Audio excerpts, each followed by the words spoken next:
Well, we've got a noisy gardener out there today. I hope you can still hear me over the leaf blower or whatever it is he's got out there. There's something magical, something very magical about baseball. Now, I'm sure a lot of you will think that's a pretty lightweight thing for me to say. Uh, but I really believe it's true. Baseball is it's more than a sport, and I sort of am saddened that how baseball as an industry has devolved in the last few years. But the game itself, there's something very magical about the game itself, and not just because when you have a bird's eye view of the field, it looks like a Masonic square and compass, or that there's 9 players and it's a diamond you can project a tree of life on, and supernal triad of 3 strikes and 4 balls, and just all of that. But it's got all sorts of Kabbalistic stuff going for it that we could just go on forever about.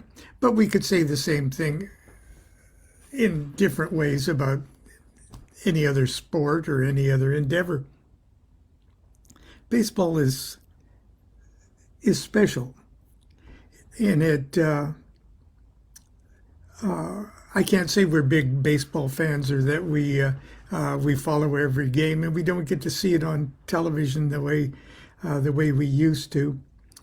For a few years straight, we were our friends Karen James and Doug James had season tickets to the Angels game, and we did that thing where I dressed up like a bishop and things.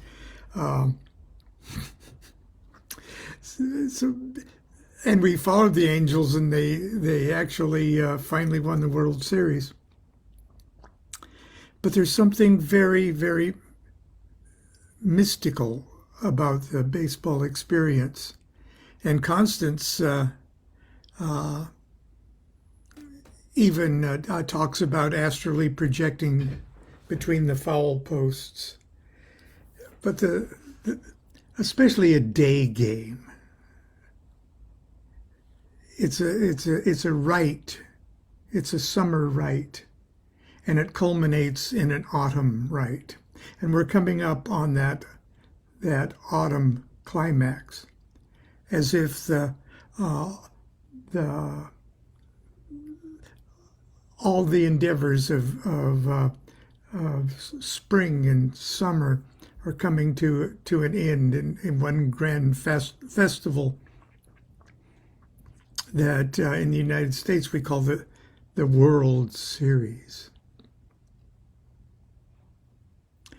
I remember when I was applying, or I was being interviewed. When you apply to join the Masons, your local lodge sends out an inspector to interview you, since he comes to your home to make sure that you don't live in a chop shop or a crack house or something like that, and then meets the family and talks, just to make sure that you're can put 2 sentences together and have a relatively normal, objective life. And but the question inevitably comes to, because in the United States, many of the Masons are Christian. Okay, now Masonry isn't a Christian organization, but in certain areas of the country, the local people mistakenly treat it like one. Okay, And it does you no good to argue, I know more about masonry than you, and you're wrong. This is not a, you know, the great architect of the universe is not cornered into any one particular creed. But that's another story. When they sent off the gentleman to interview me, wonderful guy, I knew the question was going to come up, do you believe in God? Because believing in God, and in California, a form of the afterlife is a prerequisite. And they don't ask you what kind of God or what kind of afterlife or anything like that. But most everybody, even the most diehard materialist atheist, can twist it around in such a way as they can truthfully answer, yes, of course, even if it's, yes, I believe in God, I see him every morning in the mirror, it's okay. But you don't really want to unnecessarily rub their noses in the fact that you're not a Presbyterian or you're not a Methodist or something like that. So I knew I was going to have to think about how I was going to answer that question when it came up. And he says, well, do you believe in God? And I said, and I started to kind of give him a little thelemic thing that, of course I believe in God, but, and just before I started to answer the question, but even before I could say yes, he said, do you like baseball? Because every year we have tickets and we go to 3 games, and in California we've got this thing where we buy mitts for underprivileged kids and things. I said, we love baseball. Okay. So my answer to my divine belief system answer for the Masons was, he answered himself, do you like baseball? Well, I'm lucky enough to be in the OTO and travel a great deal up until 3 years ago on behalf of the OTO and OTO related things, and I have the great pleasure and privilege to be hosted by local groups. And so I feel at home. I feel like I've got a home in New York City. I feel like I've got a home in Chicago. I feel like I got a home in Oklahoma City and Dallas and Austin. And if I'm leaving anybody out, please, I've got a home in Seattle and Portland too, But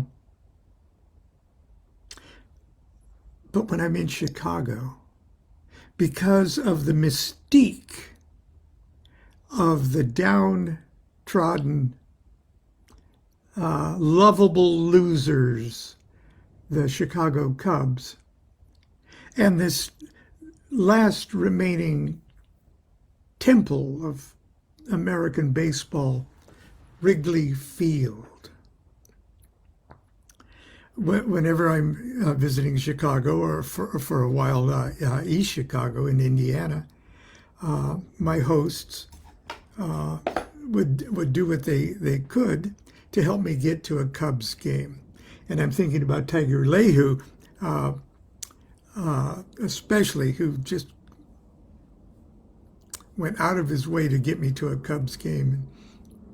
And it was wonderful. It's like a little field, and there's houses. People say they go out in the second story of their house and watch a baseball. It's just, time doesn't exist. It's 1880 once again, so the Chicago Cubs have this underdog reputation because they hadn't won a World Series since 1908. But their fans are still loyal, okay? They almost take delight in the misfortunes of the Cubs. But it was getting old, okay? And in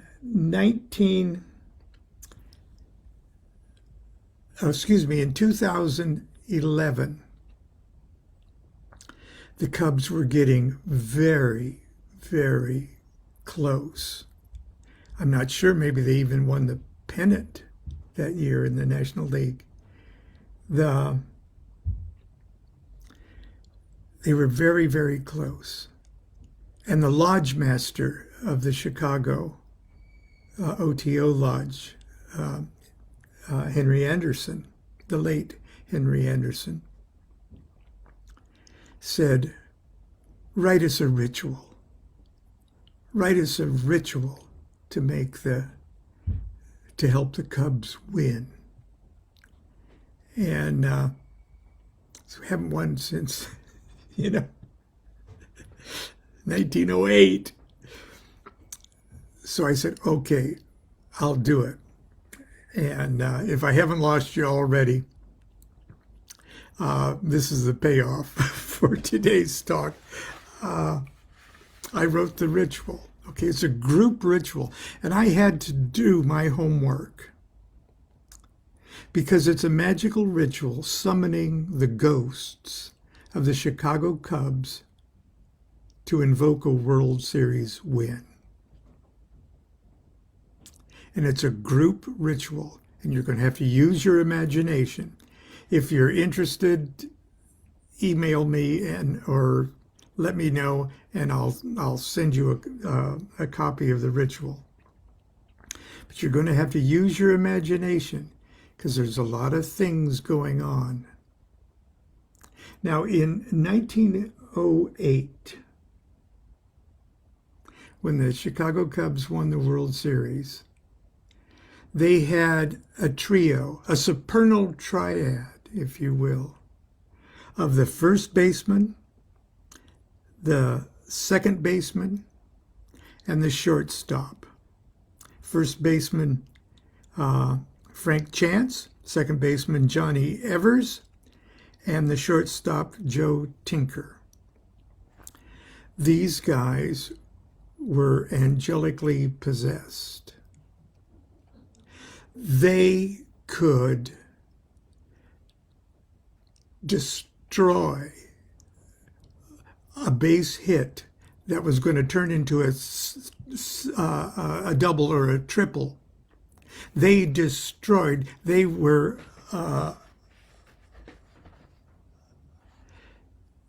once they got the ball, nobody could get any further than first base. So famous were Tinkers, Evers, and Chance that newspapers held them up like they're some kind of supernatural force. And they helped propel the Cubs toward their World Series win. And one journalist even wrote a poem, and I found that poem. And I utilized that poem in this ritual. And then I wrote an invocation of my own. So here it is. Magical ritual summoning the ghosts of the Chicago Cubs to invoke a World Series win. The temple is the baseball playing field, and there's officers at every position. Throughout the ceremony, a ball will continually be thrown in the following sequence: pitcher to catcher, to shortstop, to second base, to first base, to catcher, to pitcher. Okay, the ball is being thrown in that a field of energy is being created.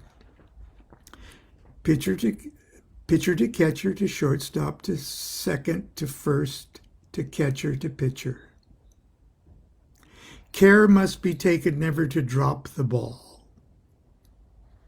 So that's going on throughout all of this. The pitcher says, "We are the ghosts of the 1908 World Champion Chicago Cubs. I'm pitcher Ed Roylbach." The catcher says, "I'm catcher Johnny King." First baseman, "I'm first baseman, player, manager Frank Chance." Second base, "I'm second baseman, Johnny Evers." Third base, "I'm third baseman, Harry Steinfeld." Shortstop, "I'm shortstop, Joe Tinker." "I'm right fielder, Wildfire Schultz." "I'm left fielder, Jimmy Sheckard." "I'm center fielder, Jimmy Slagle." The catcher says, "Play ball." The catcher throws the ball to shortstop, who throws to second base, who throws to first base, who throws back to home. And the four continually to throw in this sequence throughout the remainder of the ceremony. That's the double play killer, Tinker's Evers to Chance. Chorus of center field, right fielder, left fielder, and the third baseman all say in unison. And this is the poem that the journalist wrote. "These are the saddest of possible words, Tinker to Evers to Chance. Trio of bear cubs and fleeter than birds, Tinker, Evers, and Chance. Ruthlessly pricking our gonfaled bubble, making a giant hit into a double, words that are heavy with nothing but trouble. Tinker to Evers to Chance." Now this chorus continues, but quietly, because there's other things going to happen. This chorus continues, the Tinkers to Evers to Chance, right up until the last line, when they will all be required to chant, "We invoke, we invoke." Okay. Tinkers to Evers to Chance, Tinkers to Evers to Chance, Tinkers to Evers to Chance, Tinker to Evers to Chance. And over the chanting, the pitcher says, and this is my poem, "O heavenly comet from deep outer space slammed into Tunguska in 1908. The Olympics in London and Mother's Day started. Lyndon Johnson was born. Grover Cleveland departed. The Wright brothers patented their flying contraption, and Ford's Model T was a cosmic attraction. But no world event or great passion play or rejoicing in heaven matched Chicago's that day. For not since the great blaze of 71, the town was on fire. The Cubbies had won. O gods who do love this noblest of games, we love it too, yet confess now our pain. 3 generations have borne the scorn and the shame. It now must be ended. The Cubbies shall reign. In the name of Adrian Cap Anson, we invoke the gods of baseball. Now these are all the managers of history of the Cubs. In the name of Adrian Cap Anson, we invoke the gods of baseball. In the name of Frank Chance, we invoke the gods of baseball. In the name of Frank Silly, we invoke the gods of baseball. In the name of Don Zimmer, we invoke the gods of baseball. In the name of Dusty Baker, we invoke the gods of baseball.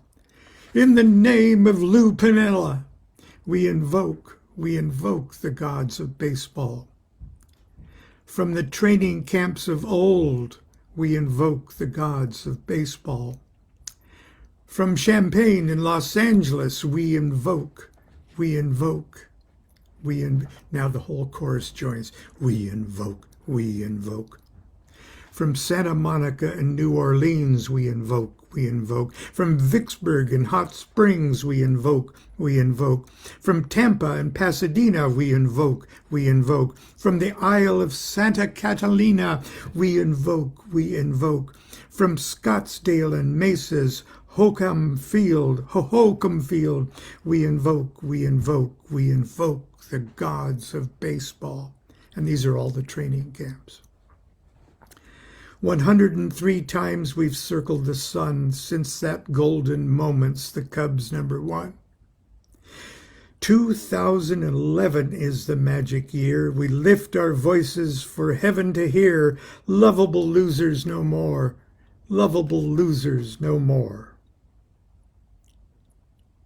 They stop throwing the ball. The catcher charges the mound and jumps in the pitcher's arms. The entire team throws up their caps in the air, wave white flags, and rush the pitcher, lifting him to their shoulders, and exit the temple. To the music of Queen's "We Are the Champions." Okay, that was the ritual. I handed over to Master Henry Anderson for use. That was in 2011. The Cubs came close, but it was 2016, exactly 5 years later, that the Cubs finally won the World Series. Right now, here it's sort of early September, and it'll be October before the next month will be the World Series. Right now, the Cubs are in second place in the National League Central. Let's hope the gods of baseball heard that invocation again, and that it won't be 5 years. It won't take 5 years. Anyway, that's sort of I don't know how magical you think that really was, but I went to a lot of work to write that that ritual. And if nothing else, it's an example of how something like that could be constructed for perhaps more spiritually edifying purposes. But where it's baseball is concerned, baseball is pretty damn spiritually edifying. Until tomorrow, continue to be good to yourself, be good to each other. Do what thou wilt shall be the whole of the law. Love is the law. Love under well.